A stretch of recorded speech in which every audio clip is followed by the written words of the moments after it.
Hi, I'm Deanna Joe, and welcome to my channel, Responsible Faith.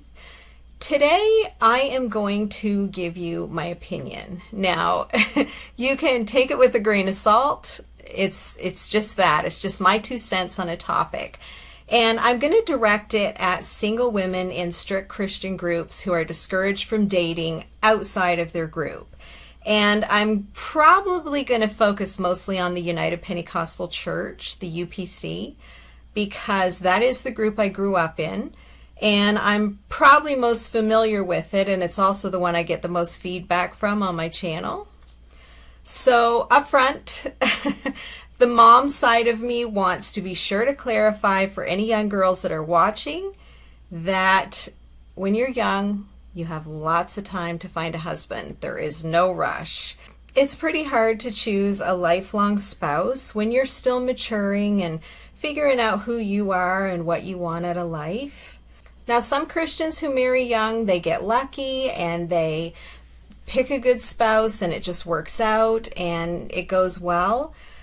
But it's very easy to make a mistake and end up with an idiot. So that prefrontal cortex, that really comes in handy for making a big decision like this.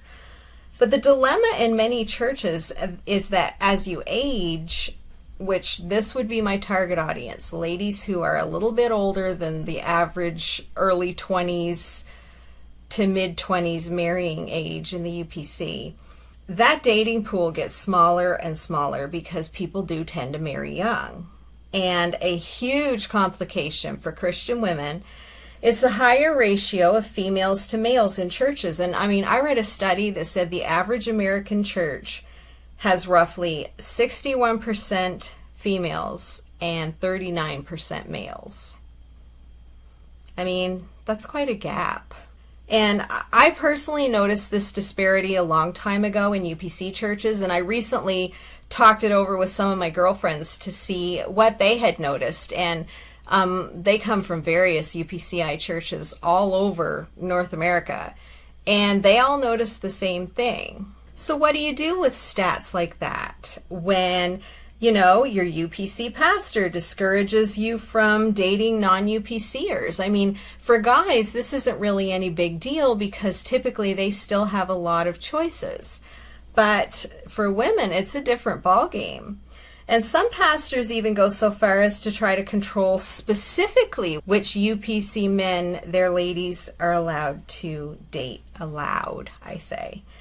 And from what churches? Because, within the UPCI, there is, there's a range. And so, your pastor, he might be more strict than the church up the road that's still UPC. And so he might not like you fellowshipping with that church. And so, it's almost like they're sentencing a percentage of their women to being single for the rest of their lives. Like, boundaries are a huge problem in some churches. And some pastors don't know their place. You can't show me anywhere in Scripture where it supports pastors taking that level of control over saints. And I got to be honest with you, half these pastors can't even run their own lives properly. They're not always people you want to even be taking advice from. I would also ask, where do these stats leave single women in their late 20s? Or women who are older than that, who've never been able to find the right person?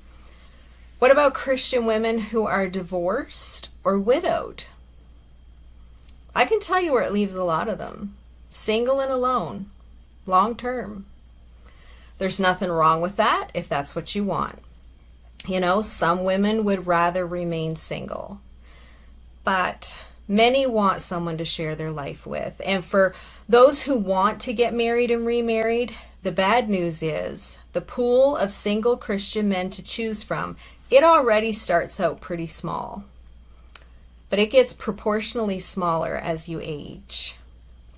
So if you're only allowed to date within a specific group or a specific church, that dating pool can sometimes be non-existent. So when pastors get up and tell UPC women, to just pray about it, or, be faithful and the Lord will give you the desires of your heart, implying that God's going to bring you a husband. It's not statistically possible. It's just basic math. And if you look around UPC churches, there are plenty of single, middle-aged women sitting in their congregations just praying and hoping and waiting and being faithful with no husband, no boyfriend, no prospects, and none on the horizon. And so I also want to clarify here an important fact, and that is, the leftover UPC women are not like, the best got chosen and these ladies got left over. They're kind of the bottom of the barrel. That's not the case at all. Actually, a lot of them are exceptional. And I know of nasty UPC girls who had a lot of options simply because of who they were or their status, or, maybe their daddy was a pastor. And so, of course, you have young men with aspirations of ministry. Well, that will provide them with even more options. And so, it's not always the case. I'm not saying that that's always the case when a pastor's daughter marries, but I am saying that dynamic does exist. You can't pretend it doesn't. I'd also point out that if you are single, most of the people telling you to hang in there and wait, they're not. They're not dealing with the loneliness that you are. They're not single. They don't sleep alone every night. They share their life with their spouse and oftentimes kids, like a family of their own. And, I'm just going to say it. They have a regular sex life. I mean, let's just be real here. So it's very easy for them to say what you should do because they're not in your shoes.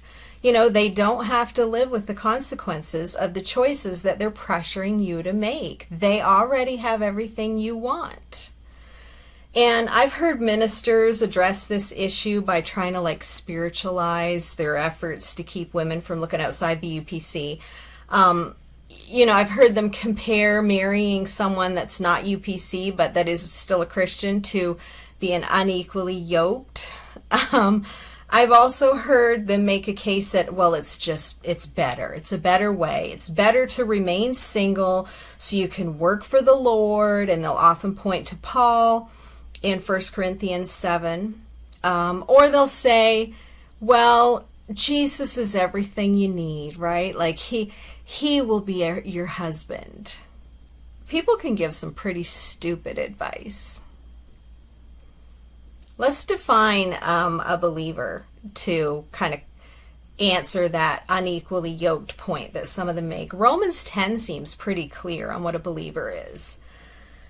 Chapter 10, verse 9 says, if you declare with your mouth Jesus is Lord and believe in your heart that God raised him from the dead, you will be saved. For it is with your heart that you believe and are justified. And it is with your mouth that you profess your faith and are saved. As Scripture says, anyone who believes in him will never be put to shame, for there is no difference between Jew and Gentile. The same Lord is the Lord of all, and richly blesses all who call on him.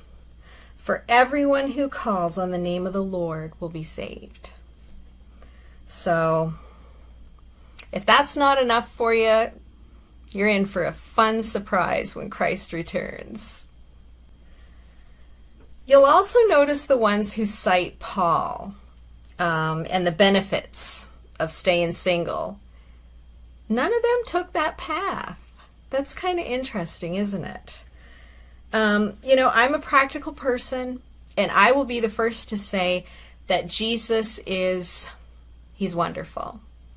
He is a friend that sticks closer than a brother. He's faithful. He'll never leave us or forsake us. I'm not trying to say that, but what I am saying is it's pretty hard to order takeout and snuggle up and watch a movie on a Friday night with Jesus. We were created for human connection, and there is no shame in wanting that. It's normal. And while there are some really great men in the UPC, I don't want this to come across like I'm saying that the UPC, the men are all terrible, because I know a lot who are great guys. Many married way up because of this disparity. Some of them way, way up. You're thinking of someone right now, aren't you? So UPC women have slim pickings and the guys have it made in the shade with lemonade, right? They're dating and marrying women oftentimes who in a normal setting would be way out of their league and would never even consider them. And the exclusivity of UPC culture causes people of various intelligence levels, various family backgrounds, different interests, education levels, life goals, all of that, to come together and to spend a lot of time together. And that's not necessarily a bad thing. It's good to have friends from all walks of life. But I do think a culture with an us versus them mindset creates such a strong community bond that it sometimes seems like an equalizer, Like it levels the playing field between their members. And for many, their apostolic identity, that's the thing they talk about a lot, it supersedes their Christian identity. And it almost becomes like the foremost aspect of who they are. And I think it can make it seem like a strong enough common ground for couples to build a compatible relationship on. And I can tell you that's not always the case. Sometimes the results are pretty bad.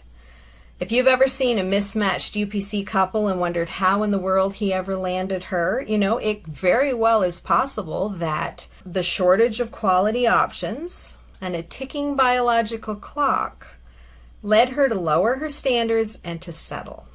Because, let's be honest, a woman's timeline for family planning is so much shorter than a man's, and so that puts added pressure on these decisions. And I really don't know why more people don't realize this and acknowledge this. It seems so glaringly obvious, like this is a real issue. Maybe this should come up at North American Youth Congress instead of them just telling the young people there, like they did one year. This was the quote, "If you want to get it right at the altar of marriage, we need to find our spouse at the altar." Look, where and how someone worships and prays is super low on the list of things that will make a good husband and that will make a marriage work. Just find a man who loves the Lord, even if he's the type that quietly prays in his pew. Find a man who will work. A man who honors and respects women. One who doesn't have anger issues. Somebody who will be faithful and who's not addicted to pornography. Find somebody who wants the same things in life that you do. And I can tell you, some of those worshipers at the front of the church are morons. And they're putting on a good show. I told you I was practical. Now, obviously, I am not telling anyone how to live their life, but it doesn't hurt to consider these things. If you're a UPC woman who is aging and you feel like your prospects are dwindling, they're only going to get worse as you get older. You may want to reconsider the strict parameters the UPC sets for your dating pool and start to consider Christian men outside of your group. Like if your heart's desire is to get married and to have a family, widening that dating pool would really do wonders to increase your chances of finding someone. Now I'm going to add a caveat here, and I'm going to say unless you're someone who cannot tolerate doctrinal differences.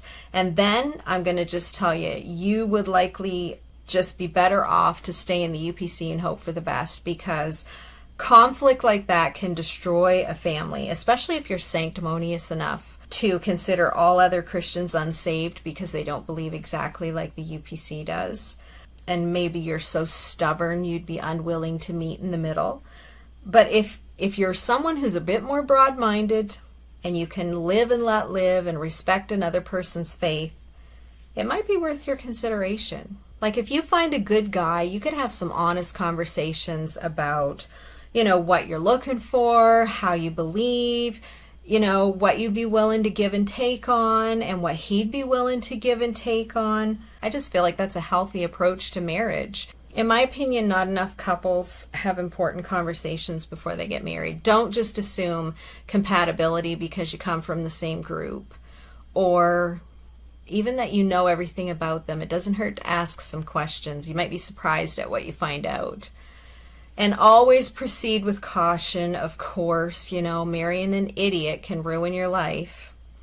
But you also don't want to pass up a good man. Just because maybe he doesn't come in the package that you expected, or he's not from the group that you thought he would be. A good man to walk beside you through your life is such a blessing. And there are some good men out there. Like, I know I didn't marry the last one. The reason I'm talking about this is because one life lesson we all eventually learn, especially as women, is that nobody can live your life for you. And if you don't look out for yourself, nobody else is going to. Like, nobody's coming to rescue you. If you're not happy with your life and you want to see some changes, you're going to have to take care of that yourself. Obviously, you'll pray about it too, but I'm just saying, like, this idea that you can depend on other people, you can't. You're going to have to take responsibility for your own life. And sometimes I think women tend to be too passive and agreeable in life. And if you're a man watching this right now, you're thinking, agreeable? My woman's sure not agreeable. That's not the kind of agreeable I'm talking about. I'm talking about, like, putting everyone else's needs ahead of your own. And honestly, I think most of the women I know do that constantly. And so I think that makes it a bit easier for religious leaders to overstep in your life, because you already don't have maybe healthy boundaries. And I think it makes it easier for leaders to convince women that setting her own needs and desires aside is noble. I also think it's easier for ministers and leaders to control women with guilt. I would say men aren't as likely to be controlled by either of those approaches, and that's actually a good thing, like, good for them. I think women care so much about everyone else that we just assume that other people care more about us than they actually do, and that would include your pastor. And a lot of your advice is coming from people who don't really care that much about your quality of life. They're not laying awake at night worrying about how miserable you might be. And they certainly wouldn't live the way that they're expecting you to. And I can assure you, if their status and situation ever changes, they will adjust those policies and rules till they can get what they want, or that their kids can get what they want. It will surprise you how fluid a lot of those rules and policies are when it comes to them having the life that they want. And I know it sounds cold, but it's true, and you know it's true.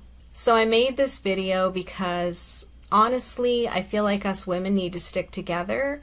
We need to support and love each other, and I really do care about the quality of life that you ladies have. And I just don't want to see you reach a certain age all alone and look back over your life with regret. So you can do what you want with that. That's it. That's just my 2 cents right there in a nutshell. So if you enjoyed this video, you can hit like, you can share it. If you want YouTube to notify you whenever I make a new one, you can subscribe and hit the little notification bell, and they will do that. So I hope you have a great day.